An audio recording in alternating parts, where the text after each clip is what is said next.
وعلیکم السلام ورحمۃ اللہ وبرکاتہ۔ جی، یہ جو سٹوری لکھی ہے اس کے حوالے سے گزارش یہ ہے کہ یہ کسی کا خواب بیان کیا گیا ہے، اور ہمارا دین وہ خوابوں پر قائم نہیں ہے کہ خواب سے کوئی مسئلہ ثابت نہیں ہوتا۔ کوئی بھی مسئلہ اس کا ثبوت قرآن و سنت سے ہی ہوتا ہے۔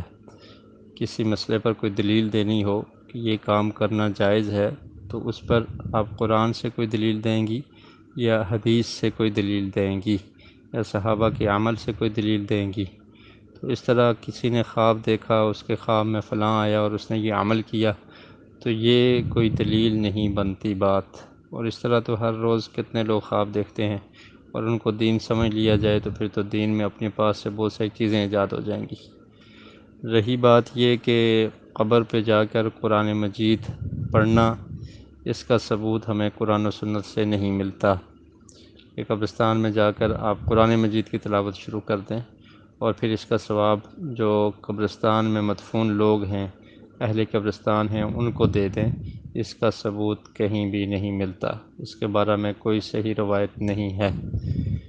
باقی قبرستان کی زیارت کرنا اور وہاں پر جا کر ان کے لیے مغفرت کی دعا کرنا، اہل قبرستان کے لیے کہ اللہ تعالیٰ ان کی مغفرت فرمائے، ان کو جنت میں جگہ دے، تو یہ جائز اور درست ہے۔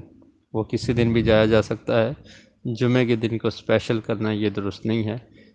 کسی دن بھی قبرستان کی زیارت کے لیے جائیں اور جا کر ان کی مغفرت کے لیے دعا کریں۔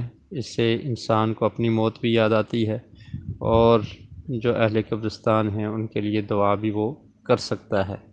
اور دعا میں بھی وہ دعا اختیار کیجیے جو مسنون ہے، جو نبی کریم صلی اللہ علیہ وسلم نے سکھائی ہے۔ السلام علیکم یا اہل الدیار من المؤمنین والمسلمین وإنا ان شاء اللہ بکم للاحقون نسأل اللہ لنا ولکم العافیہ۔ یہ دعا قبرستان میں جا کر پڑھیں۔ اس کے علاوہ ان کے لیے دعا کی جا سکتی ہے کہ اللہ تعالیٰ جتنے بھی اس قبرستان میں لوگ مدفون ہیں جو ہمارے رشتہ دار ہیں، اس کے علاوہ سب کی بخشش فرما، سب کے درجات کو بلند فرما، تو ایسا کرنا درست ہے۔